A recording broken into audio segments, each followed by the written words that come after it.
What if I told you OSPFv3 is both simpler and more powerful than OSPFv2? No more tedious network commands. Just enable it on interfaces and go. But here's the catch. Forget to set that IPv4 style router ID and your entire IPv6 routing will fail. In this hands-on lab, I'll walk you step by step through configuring OSPFv3 on Cisco routers, show you the critical verification commands, and reveal why this protocol is the future of IPv6 routing. Watch as we bring up adjacencies in real time.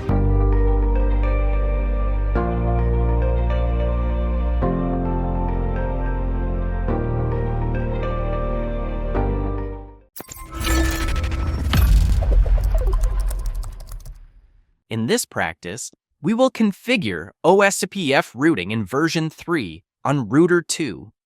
That is to say, the OSPF which allows the use of IPv6 addresses. Routers 1 and 3 are already configured with OSPFv3. Let's start by going to see what there is to configure. On router 2 with the command show IPv6 protocols.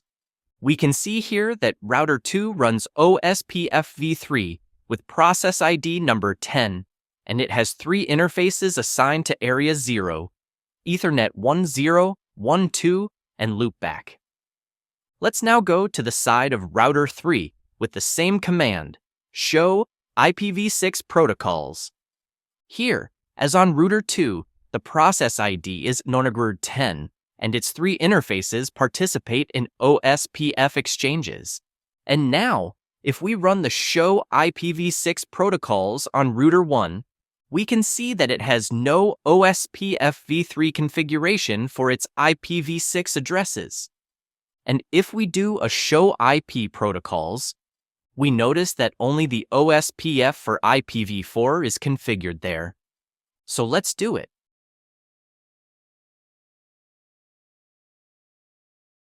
Starting by enabling IPv6 routing with the IPv6 Unicast routing command.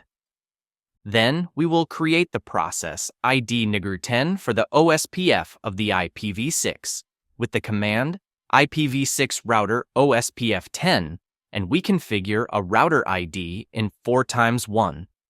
The router ID of R2 is 4x2, and that of R3 is 4x3. So we remain in the same logic. So, setting a router ID itself doesn't particularly affect the operation of the OSPF. It's just to give help when you have to administer the OSPF area. Next, we are left with more than tagged the interfaces that will participate in the OSPF routing of ID 10. We will put them in area 0, like on other routers. On the loopback 0 interface, we give it an IPv6 OSPF 10 area 0, and we do the same on the Ethernet interfaces 1Z10 and 11. In the CLI, we see the appearance and rise of adjacency with its neighbors. We will now check the configuration with a show IPv6 route.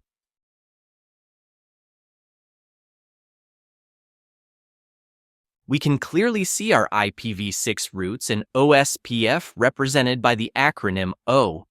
And if we display the IPv6 neighbors with a show IPv6 OSPF neighbor, we can clearly see the 2 routers that are directly connected to it.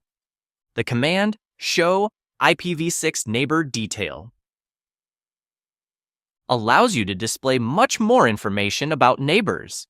We're going to end the lab with the command show IPv6 OSPF, which allows you to display a lot of information about OSPF routing in IPv6.